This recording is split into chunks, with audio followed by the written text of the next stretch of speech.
Pag nag-invest ka daw ng pera, so sa loob ng 14 days, kikita po siya ng 10%. Sabi niya, hindi niya po sisirain yung pangalan nila kasi first cousin niya po si Vice Mayor. Vice Bobby Mayor Cristobal. Bobby Cristobal. Ayun. Wala po akong first-hand knowledge about the transaction. Hindi naman kami ganun ka-close, ano? Nilulutang yung pangalan ko dyan.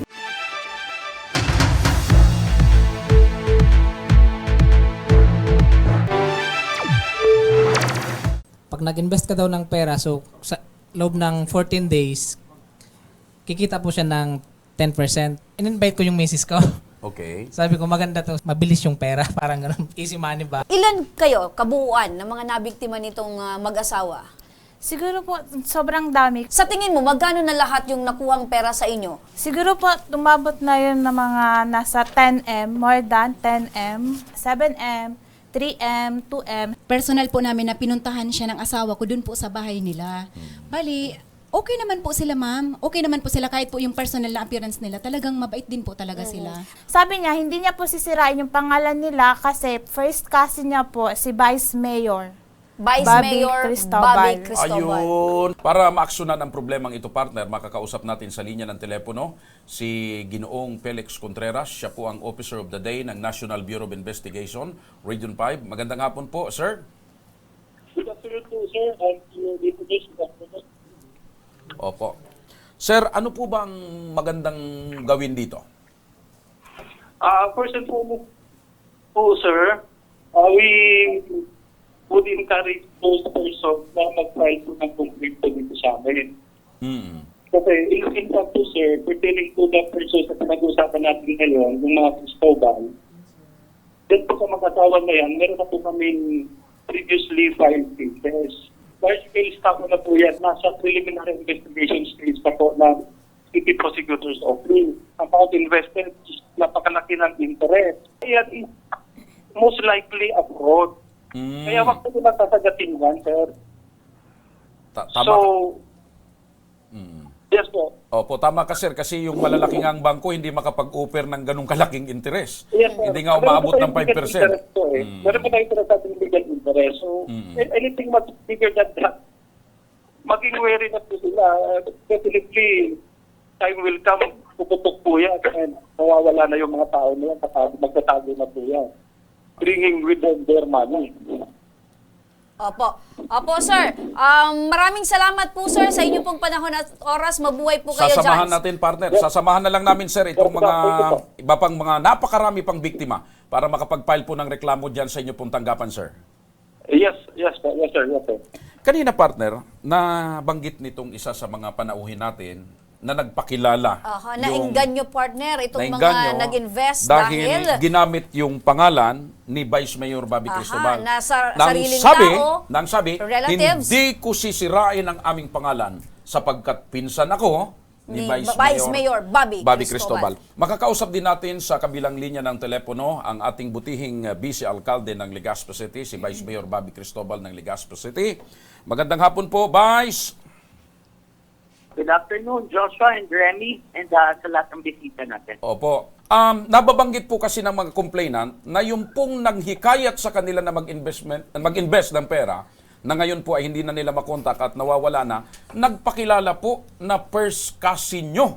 Kaya naniwala sila dahil, ang sabi daw, hindi ko sisirain ang pangalan namin dahil first cousin ko, si Vice Mayor Bobby Cristobal. Ano nga, ma'am, yung pangalan nung kausap ninyo? Yung nagpakilala? Carol Cristobal po. Carol Cristobal. Vice, kilala nyo po ba ito? Una sa lahat, Joshua, nalulungkot po ako. I am saddened to hear about these cases. Regarding Carol, she is my cousin.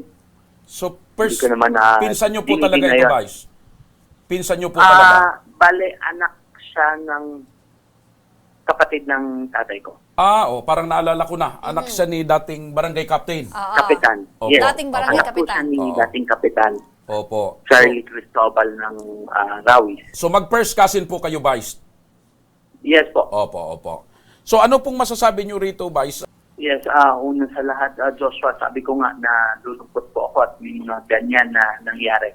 But unfortunately, wala po akong first-hand knowledge about the transaction na nagkaigwasinda. So, di po ako makakomment masyado sa wala akong pagkaisi sa nangyaring transaction. Ano? So, personally, Vice, pakitagalog lang po. Wala siyang knowledge. Walang personal knowledge si Vice Mayor. Ibig sabihin, kung ano Oo. man yung ginawa ni pinsan niya, hindi niya alam. Opo.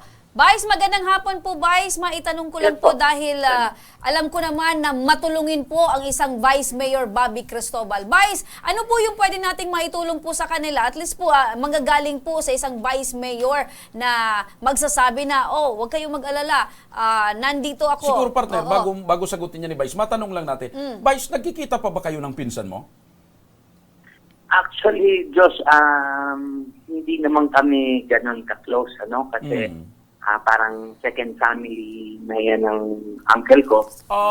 And then medyo malayo din yung age gap namin. So, Opo. halos hindi naman kami ganun Opo. ka-close. Ka-close.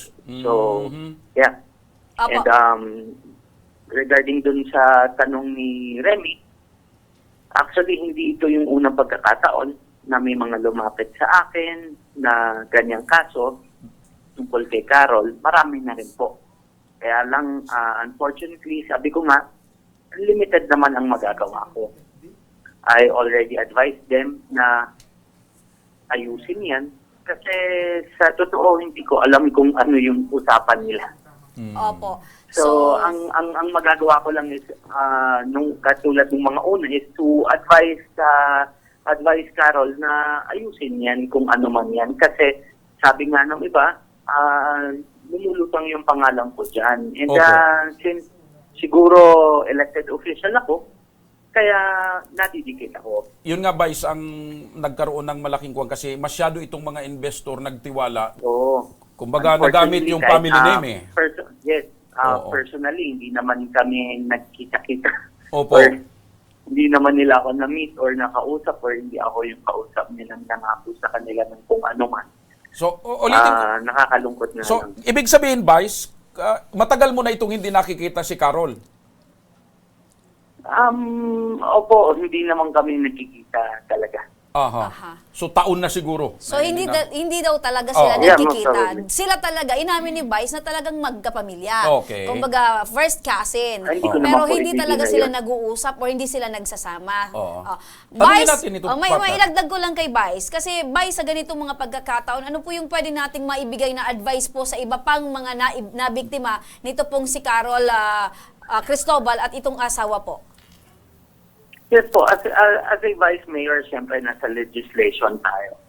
If it has something to do with legislation, very much welcome sa office natin yan. Unfortunately, this is something about their transaction with Carol na has nothing to do with my being a vice mayor. So, katulad ng in-advise ko nung mga iba kong nakausap, magsampa sila ng kaukulang kaso para magawa ng kasagutan o maayos yung problema. Siya mismo nag-advise sa mga biktima na mag-file ng kaso. So, mawawala yung agam-agam, partner, nitong ibang mga nabiktima na baka puprotektahan ni Vice. Oo. Hindi nga sinasabi nga ni Vice Naku po. na, oo, magkapamilya kami, mag-first Pero hindi cousin, ko alam. pero hindi ko alam ang transaksyon niya. Wala akong kinalaman. Tama. Ayan. So, Vice, Actually, Remy, hindi maganda yung ginawa nila or kung ano man yun nangyayari. Opo. Kasi mahirap whether mag-judge, kasi wala naman akong knowledge na tungkol dyan kung sino ang guilty o ginawa ba talaga nila o kung anong nangyari. But I believe it is the proper court ang pinakatamang venue para maayos ang mga problemang ganyan. Opo. With that po, Vice, maraming salamat po sa iyong pong panahon at oras. Mabuhay ka po, tabi. Vice Mayor Bobby Cristobal. Thank you, Remy, and thank you, Joshua. Good afternoon po sa inyo na. Yung nababanggit, so malinaw po sa inyo, hindi niya dinideny ni Vice Mayor na kamag-anak nga niya, pero hindi sila close. Wala siyang alam sa naging transaksyon. Matanong ko rin kayo, nung bang mag-usap-usap kayo, sino ba sa mga nakausap sa inyo ni Carol ang siguro nandoon si Vice? Siguro wala, no? Wala man po. Partner, makakausap din natin sa kabilang linya ng telepono si Councilor Glenn Casulia. Siya po ang chairman ng Committee on Trade and Industry and Investment ng Legazpi City, Sangguniang Panglungsod. Councilor Glenn Casulla, magandang hapon, sir. Yes, Joshua, good afternoon po. Good afternoon po sa gabungyatong paraan tabay. Opo. Sa action po. Opo. Councilor Glenn, masyado nang nakakaalarma itong nagsusulputang mga reklamo ngayon sa malawakang investment scam na nangyayari dito sa atin, sa Legazpi City o sa iba pang panig ng lalawigan ng Albay. Bilang chairman po ng komitiba ng Trade and Industry at saka Investment, ano po bang pwedeng gawin ng sangguniang panglungsod dito para siguro magkaroon na tayo ng kampanya or siguro paalala sa ating mga kababayan na huwag basta-basta magpapabiktima dito sa mga investment scam? Yes po. Yan. Opo. Councilor, pwede rin po ba kayong gumawa ng isang resolusyon ang City Council para po sa mga ganitong uri po ng panloloko? Well, no, aralan po muna. Kasi in the first place, Opo, sayang ng impormasyon po, Councilor Glenn, medyo choppy po talaga. Oo. Pero nangangako naman partner si Councilor Glenn na pag-aaralan niya, siguro mas maganda na mabigyan din natin siya ng detalye ng mga pangyayaring ito. Pag napag-aralan nyo na po, Councilor Glenn, posible po ba na talagang kayo po ang tatayo po sa plenaryo or dyan po sa unahan po ng ano yan, partner? Sangguniang panglungsod. Para po ay paglaban ito pong isang ordinansa para po makatulong po tayo sa ating mga kababayan na hindi na po maulit ang ganito pong uri po ng panloloko. Okay. Sige po. Maraming salamat po, Councilor Glenn. Kami po ay umaasa na sa pamamagitan po ng inyo pong komitiba ay matutulungan po natin sila. thank you very much. Thank you very much. Mabuhay ka, Councilor Glenn. Tanong ko lang, kumusta yung buhay-buhay ninyo ngayon na ganito, masakit ba sa ulo na parang Partner, yung pera dito, ay sana lagi ba kayong nananaginip? Oo, yung pera sana ay nagamit ko pa sa ganito at tumubo na sa tamang pamaraan. Yes po, very stressful po talaga yan, lalo po sa amin na mga handler. Kasi kami po ang kinukulit talaga ng mga nag-invest. So from investor, naging handler ka? Yes po. Kasi nag-recruit na rin sila, partner. Ilan na ba Yes yung po. na-recruit mo all in Basta all? sa akin po yung member ko is more or less po 50. 50. 50 Yang po mga kami. more than 50 na yan, mga ilan yung investment? Sa member mo pala? Sa member ko po, more or less po mga 1.3M. Kalain mo, partner. So ibig sabihin, iyan, nakakadagdag yan sa nakaka-stress sa'yo dahil Yes, 50 Buti na lang, members. hindi kayo binabangungot, kaisip niyan. Parang binawaliwala na lang. Pag para isipin pa kasi mas Okay. nakaka... Ganun na rin lamang at kayo po ay lumapit dito sa aming palatuntunan. Ang aming pong programa ay sasamahan talaga kayo at susubaybayan namin ito na kaso ninyo at kasama kami sa mga mangungulit, sa mga otoridad na mabilisan na maaksyonan ito. Kasi ang tanging magagawa natin, partner, dito, hindi natin may ipapangako na may babalik kaagad sa kanilang pera. Ang mangyayari pinaka-importante, dito, partner, mafailan ng nila kaso. ng kaso at pag may kaso na ito, baka sakaling makapag-issue ng warrant of arrest, partner, Doon, partner, mahahabol itong mga tao ito. mauobliga, partner. Na Kasi bago ko kayo bitiwan, maitanong ko lang, nakikita nyo pa ba ito? Sumasagot pa ba sa mga tawag nyo? Hindi na. Bali, sumasagot pa din po siya, sir, sa mga, kunyari, pag nag-chat ka po sa kanya, sumasagot pa din po siya. pero sa tawag, hindi na. Hindi na. Sa tawag, di ko po trinay na itawag siya. Pero sa chat po, nag-reply Ayun. pa din So, po siya. Pero- Pero bihira na po. Sa huling pagkakalam nyo, nasaan na ba itong mag-asawa? Wala po akong idea kung saan na po talaga yung pinaka-location nila. Wala po talaga So akong parang idea. nagtago na, umalis na dito sa Legazpi. At siguro naman, partner, dahil na ipalabas na ito sa ating palatuntunan, ngayon, maraming nakikinig. Yung iba pang mga biktima dyan, lumantad na kayo, magreklamo na kayo sa NBI. Ayan. At sasamahan namin kayo. Sasamahan namin. Samahan natin, partner, na makapag-file kayo ng kaso sa NBI. Ito ang tabang Ora mismo!